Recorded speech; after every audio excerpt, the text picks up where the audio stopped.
suposta aparição de um OVNI numa base naval da aeronáutica. Sua missão é descobrir a verdade sobre essa história. No México, em 2009, o presidente Obama visitava oficialmente o país quando vários estranhos objetos foram observados e fotografados sobrevoando o Air Force One.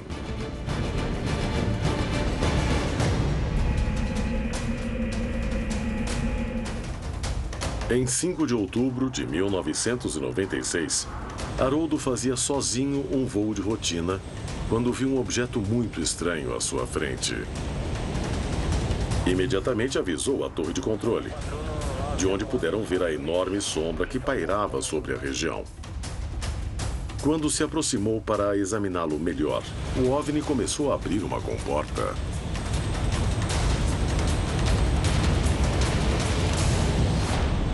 Aí realmente eu fiquei bastante ansioso, porque eu estava vendo um objeto de grandes proporções, que depois eu fiquei sabendo que aquilo era uma nave-mãe. Lá de dentro saiu um objeto, aí todo mundo conhece, o famoso disco voador, que sabe, o formato de 2 pratos colados, saiu parado, inclinou a 45 graus e uma velocidade fantástica. Eu calculo aproximadamente Mach 10. Haroldo não hesitou em se aproximar cada vez mais para examiná-lo.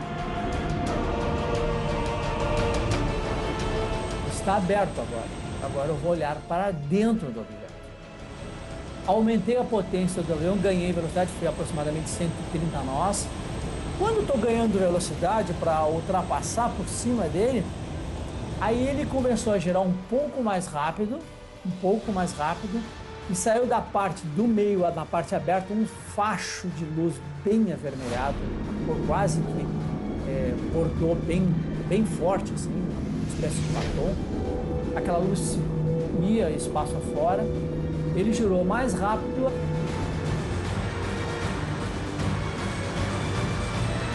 Ele acelerou praticamente na mesma velocidade do objeto pequeno. E nós ficamos ali, olhando, até que, num determinado momento, foi como se num piscar de olhos, aquilo desapareceu. Estava parado, e quando nós ficamos olhando, quando de repente veio, cadê? Para onde foi? Olhamos para tudo que era lado e não vimos mais. A torre de controle perdeu totalmente o contato visual com o objeto. Haroldo teria mesmo corrido perigo de vida? Até hoje ainda é impossível explicar o que eles viram, embora todas as testemunhas fossem especialistas e treinadas em voo. Além disso, suas descrições são idênticas. Tratava-se de algum tipo de tecnologia secreta? Ou podia realmente ser uma espaçonave? O evento de 5 de outubro de 1996 coincide com muitas experiências que milhares de testemunhas relatam em todo o continente. E como em outros casos, não restam dúvidas de que algo estranho ocorreu, embora não se possa explicar exatamente do que se tratava. A América Latina conta com vários organismos oficiais que se dedicam a investigar o fenômeno OVNI. Países como Chile, Uruguai, Argentina, Brasil e Peru destinaram fundos para descobrir o que se esconde por trás desses avistamentos. No entanto, as informações nem sempre são divulgadas. Por que são ocultadas? O que há por trás das investigações oficiais? Por que motivos esse tema é investigado oficialmente? O primeiro, o principal, é tentar determinar ou explicar algo que contraria tudo que se conhece ou que surge e não se pode classificar. Nós sabemos que os Estados Unidos tinha o projeto Blue Book, Livro Azul, que foi de 1951 a 1969. Evidentemente, em consequência também, do ponto de vista, em consequência da Guerra Fria. Muitos céticos relacionam o fenômeno OVNI com a Guerra Fria. Mas como se justifica que 25 anos após o fim desse conflito, países pacíficos como os latino-americanos continuem a investigá-lo de perto? E mais, por que o fazem em segredo? Se admitirmos por um instante que existe um fenômeno fora do comum, que tem a tecnologia e a propulsão que estamos vendo e que as testemunhas relatam, a principal prioridade do governo ou dos governos é se apropriar dessa informação e, é claro, mantê-la em segredo. Embora alguns governos digam que não, estou convencida de que é um assunto de segurança nacional. Isto por um lado. Mas, por outro lado, temos astronautas controladores de voo relatando esses objetos não identificados. Mas muitos governos preferem negar tudo e afirmar que não existem. Sem dúvida, o fenômeno OVNI é investigado oficialmente em muitos países, que admitem que essas manifestações são reais. No entanto, esses documentos não são divulgados, despertando todo tipo de suspeitas entre a comunidade. Qual é a origem desses incidentes? Os governos sabem a resposta e a ocultam? Ou ignoram do que se trata? A América Latina abriga centenas dessas histórias e é hora de conhecê-las. Em 1965, uma base aérea da Marinha Argentina se viu envolvida em um incidente quando um objeto foi detectado pelos radares e finalmente visto por um piloto em seu avião. A maioria das principais testemunhas já morreu, mas existem relatórios e investigações em torno do caso. O jornalista Jorge Marron vai à redação da revista Match One, órgão oficial de difusão da aviação naval argentina.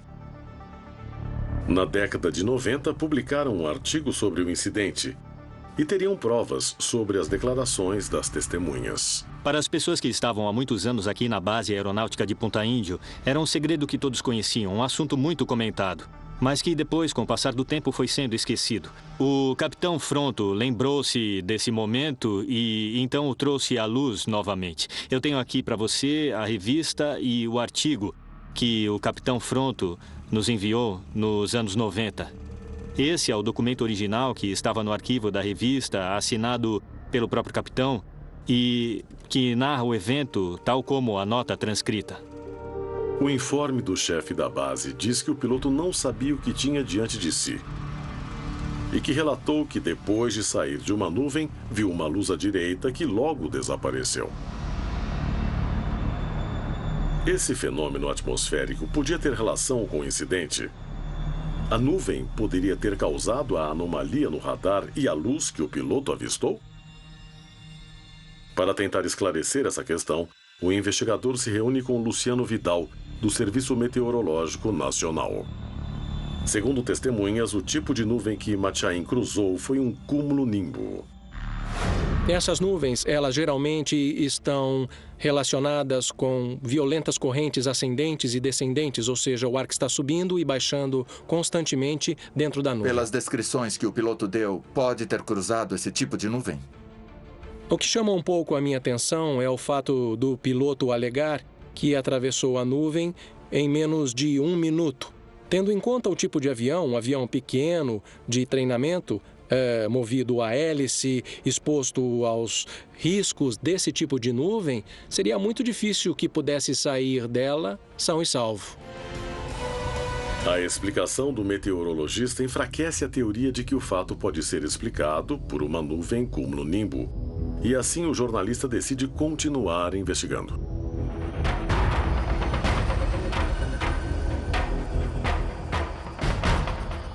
Em seguida, dirige-se à base da aeronáutica de Punta Índio.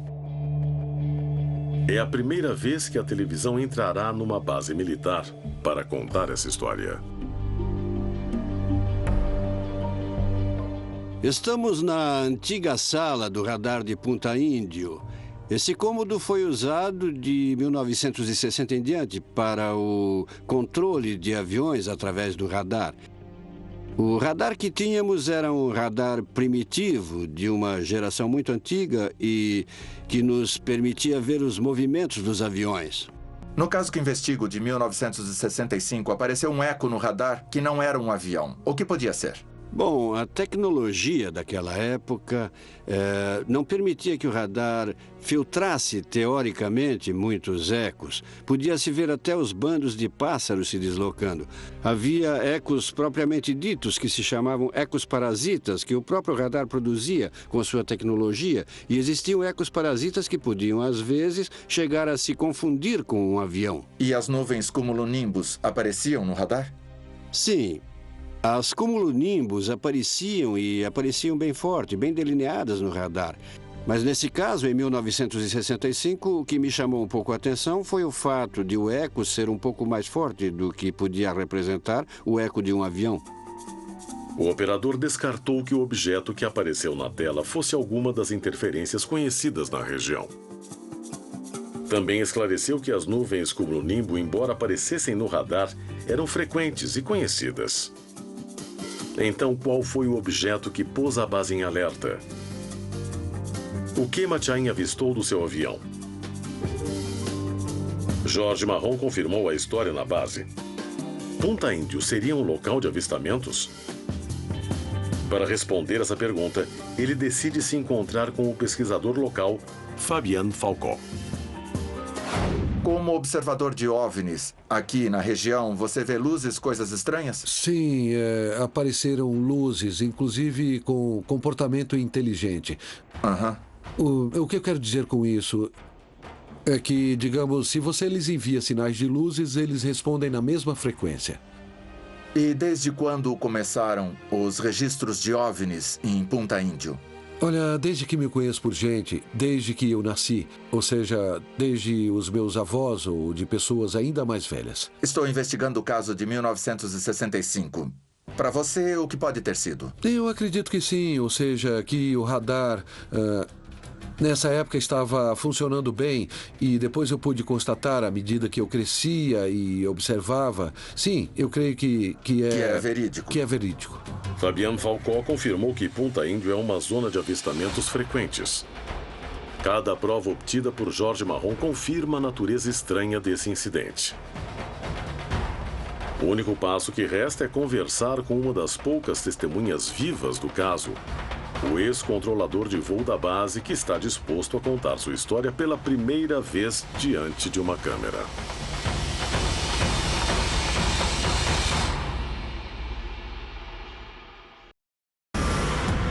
Quem ou o que invade o espaço aéreo de diferentes países? No México, em 2009, o presidente Obama visitava oficialmente o país, quando várias testemunhas qualificadas observaram e fotografaram estranhos objetos sobrevoando o Air Force One. O jornalista Jorge Marron investiga um dos primeiros casos do país e do continente envolvendo testemunhas militares. Numa base da aeronáutica, um OVNI foi visto na tela do radar e um piloto foi enviado para perseguir a fonte da anomalia. Uma das poucas testemunhas vivas do caso, o controlador de voo Esteban Falcó, aguarda Jorge Marron para narrar pessoalmente o que ocorreu naquele dia. Como foi aquele momento que viveu? Bom, eu estava na torre de controle e alguém me disse que um objeto tinha sido visto no radar. Então nós descemos ao quarto andar, onde ficava o radar, e um avião estava voando, fazendo voo por instrumentos. E o tempo estava como está agora, assim todo nublado, o teto baixo. E então vimos o eco na tela. Mas naquele dia, o eco apareceu muito mais forte. Quero dizer, apareceu forte na tela. Mais forte do que o eco do avião. Muito mais forte. Interessante. E o que significa o eco ser mais forte? Por uma questão de volume, de tamanho? Por quê? Não, tamanho eu não sei, mas, sabe, deve ser alguma outra coisa que provocou isso. Olha, que lhe dá mais força, eu não sei. Mandamos o avião até onde estava esse objeto e em 2 giros que fez a agulha... Sim. Ele desapareceu. Uma velocidade impressionante. Desapareceu em segundos. E pôde ver isso no radar? No radar. Antes disso, havia ficado parado como se tivesse uma nuvem em cima. Quando o avião estava a cerca de 1.000 metros do objeto, esse objeto desapareceu. Que oficiais observaram o radar e que comentários fizeram? Bom, o chefe de tráfego que estava lá naquele momento desceu para ver o que estava acontecendo. Foi chamado.